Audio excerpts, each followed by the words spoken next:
നമ്മളുടെ മലത്തിലുണ്ടാകുന്ന നിറവ്യത്യാസങ്ങൾ ഉണ്ടാവുമല്ലോ, അത് കാണിക്കുന്നത്, അത് ഇൻഡിക്കേറ്റ് ചെയ്യുന്നത് നമ്മളുടെ ഗട്ട് ഹെൽത്ത് അല്ലെങ്കിൽ നമുക്ക് എന്തെങ്കിലും മലാശയ സംബന്ധമായിട്ടുള്ള അസുഖങ്ങൾ ഉണ്ടെന്നാണ്. എന്താ നമ്മളുടെ മലത്തിൻ്റെ കളർ കൊണ്ട് പല പല കളർ കൊണ്ട് ഇൻഡിക്കേറ്റ് ചെയ്യുന്നത്? നോർമൽ മലത്തിൻ്റെ കളറ് ബ്രൗൺ കളറാണ്.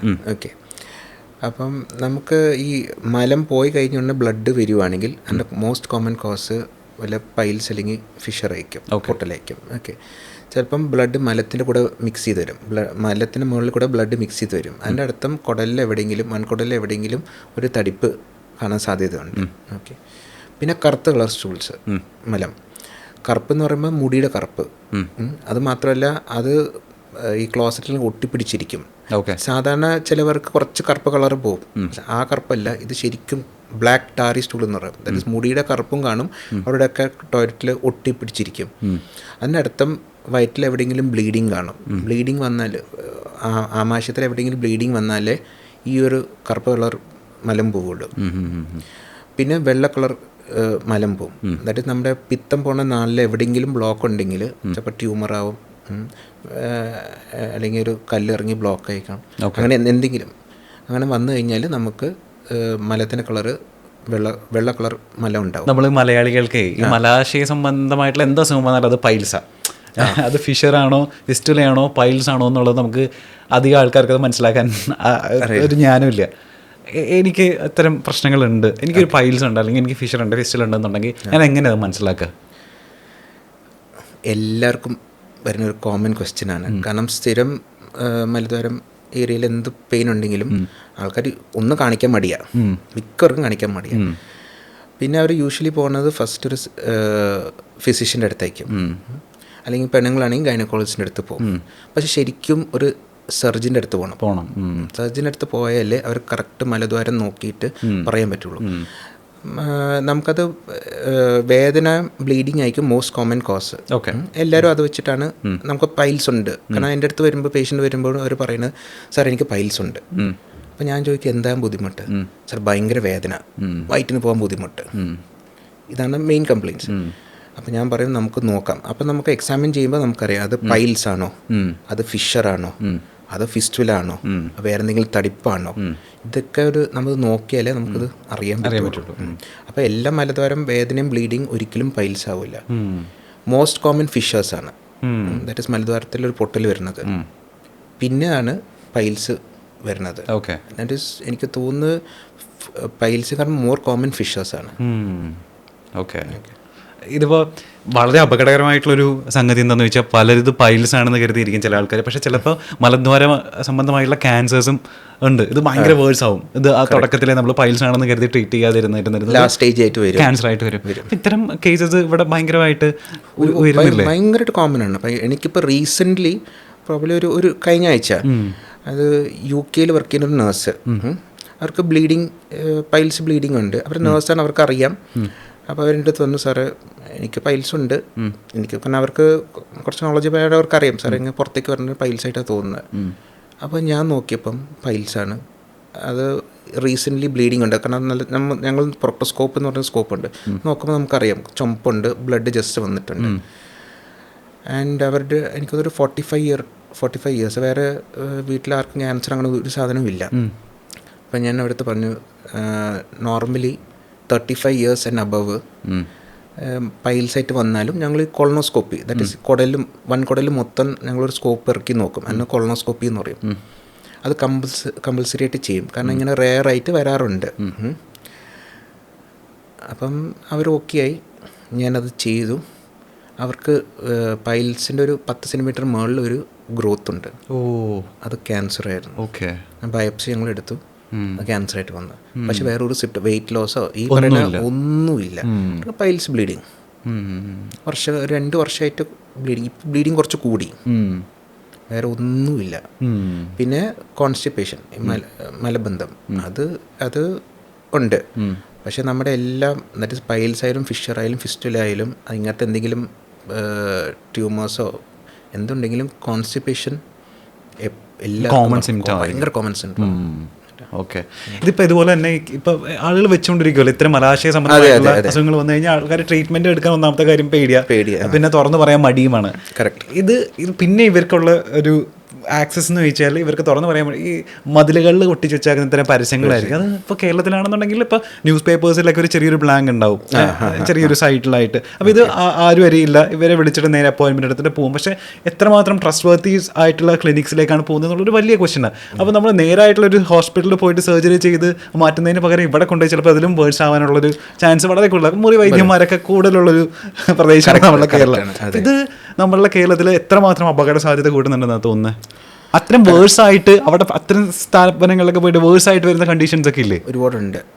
കാരണം നമുക്ക് ഈ ബംഗാളി ട്രീറ്റ്മെൻറ്റ് എന്നാണ് പറയുന്നത്, ബംഗാളി ഡോക്ടേഴ്സിൻ്റെ ട്രീറ്റ്മെൻറ്റ്, കെട്ടിടുന്ന പരിപാടി. അപ്പോൾ ഈ പറഞ്ഞവരെ ഇവർക്ക് പൈൽസാന്ന് വിചാരിച്ചിട്ട് അങ്ങോട്ട് പോകും, കെട്ടൊക്കെ ഇടും. അപ്പം എനിക്ക് തോന്നുന്നൊരു 3 years or 4 years ബാക്ക് ഒരു പേഷ്യൻ്റ് വന്നു, കെട്ടിട്ടിട്ട് ഭയങ്കര വേദന. ഓക്കെ, അപ്പം അങ്ങനെ ഇടയ്ക്കിടയ്ക്ക് വരാറുണ്ട്. ഞങ്ങളും പൈൽസിന്ന് വിചാരിച്ചിട്ട് ഞങ്ങൾ നോക്കിയപ്പം ഒരു നല്ല തടിപ്പുണ്ട്, നല്ല ചുമന്നിരിക്കുകയാണ്. അത് കെട്ടിട്ടിട്ട് എനിക്ക് 2 ദിവസമായിട്ടുള്ള ഭയങ്കര പെയിൻ, പേഷ്യൻറ്റിന് അവിടെ ഇരിക്കാൻ പറ്റും, ഭയങ്കര വേദന. നമ്മൾ ചെറിയ മയക്കം കൊടുത്തിട്ട് ആദ്യം ഞാൻ പറഞ്ഞില്ലേ കൊളോണോസ്കോപ്പി, അപ്പം ചുമ്മാ ഞാൻ ട്യൂബ് ഇട്ട് നോക്കിയപ്പം അത് പൈൽസ് അല്ലായിരുന്നു, അത് ക്യാൻസർ ആയിരുന്നു. ഓക്കെ, ഞാൻ ഇതുപോലെ കേട്ടിട്ടുണ്ട് ഒരു മുറിവൈദ്യൻ ഈ പറഞ്ഞ പോലെ മറ്റേ ഒറ്റ മരുന്ന് ചികിത്സ എന്നൊക്കെ പറഞ്ഞു പോയി ആള് ഇതുപോലെ ട്രീറ്റ്മെന്റ് എടുത്തിട്ട് അയാളുടെ മലദ്വാരം ചുരുങ്ങിപ്പോയി. അത്തരം അങ്ങനത്തെ വേഴ്സ് കണ്ടീഷൻസ് ഒക്കെ ഉണ്ടാവാൻ വരാറുണ്ട്. കാരണം മലദ്വാരം ചുരുങ്ങുന്നത് മോസ്റ്റ് കോമൺ കോസ് ഫിഷറാണ്. ദാറ്റ് ഈസ് നമുക്ക് ഒറ്റ പ്രാവശ്യമല്ല ഫിഷർ ഉണ്ടാവുന്നത്, പൊട്ടലുണ്ടാവുന്നത്. മലം ടൈറ്റായിട്ട് പോകുമ്പോൾ ഒരു ചെറിയ മുറിവുണ്ടാവും, അപ്പം മലദ്വാരം കുറേശ്ശെ ചുരുങ്ങും.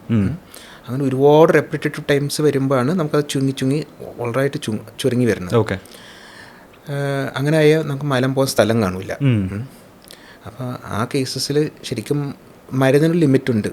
ആ ലിമിറ്റ് കഴിഞ്ഞാൽ നമുക്ക് മരുദ്വാരം ശരിയാക്കേണ്ടി വരും. കാരണം വഴിയില്ലെങ്കിൽ പിന്നെ നമുക്കൊന്നും ചെയ്യാൻ പറ്റില്ലല്ലോ. ഓക്കെ, ഞാൻ ചോദിക്കട്ടെ ഡോക്ടർ, നമ്മളിപ്പോൾ ഞാൻ പറഞ്ഞു കേട്ടിട്ടുണ്ട് നമ്മളുടെ ഫാമിലി ഹിസ്റ്ററി ചിലപ്പോൾ ഇത്തരം രോഗങ്ങൾക്ക്, മലാശയമായിട്ടുള്ള രോഗങ്ങൾക്ക് ചിലപ്പോൾ കാരണമായേക്കാം. ഫാമിലി ഹിസ്റ്ററി കൂടാതെ നമ്മൾ ഒരുപാട് സ്പൈസി ഫുഡ് കഴിക്കുന്ന ഒരാളാണ്, അല്ലെങ്കിൽ ഒരുപാട് ചിക്കൻ കഴിക്കുന്ന ഒരാളാണെന്നുണ്ടെങ്കിൽ ഈ പൈൽസ്, ഫിസ്റ്റുല പോലുള്ള മലാശയ രോഗങ്ങൾ വരാനുള്ള ചാൻസ് വളരെയധികം കൂടുതലാണോ? അങ്ങനെ നമുക്ക് വിശ്വസിക്കാൻ പറ്റുമോ? അല്ല, അത് പാർട്ട്ലി കറക്റ്റാണ്.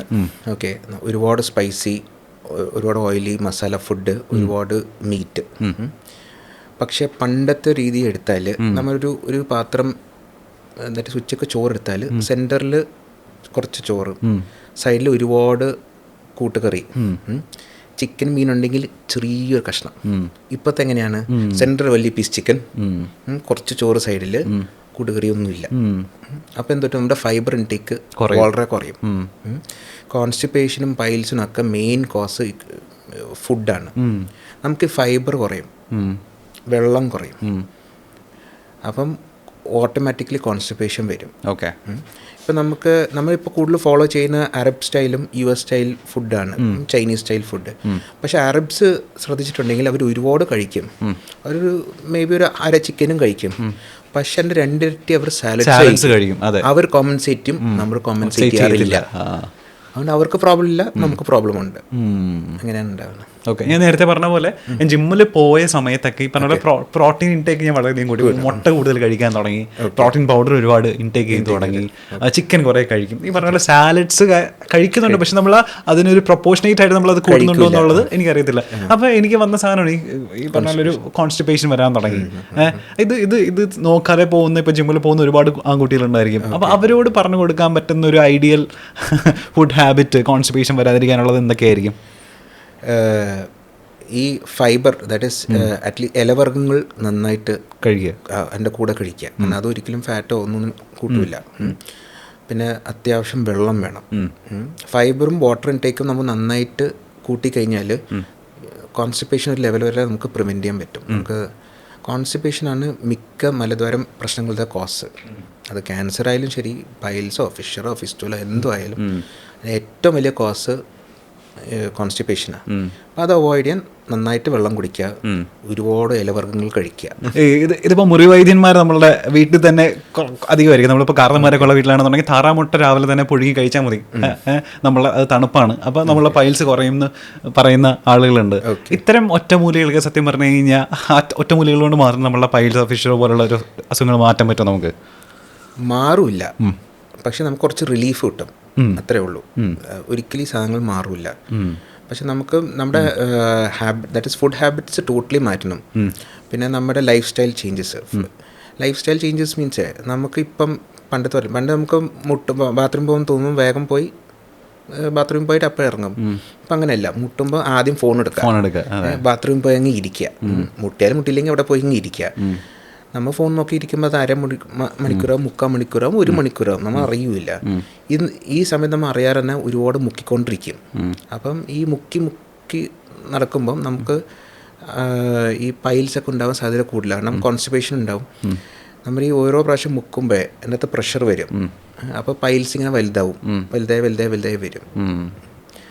അങ്ങനെ തന്നെ ആ പൊസിഷനിലിരിക്കുമ്പോൾ ഗ്രാവിറ്റി വർക്ക് ചെയ്യും. നമ്മൾ സാധാരണ നിൽക്കുമ്പോൾ ഗ്രാവിറ്റി താഴോട്ടാണല്ലോ വലിക്കുന്നത്.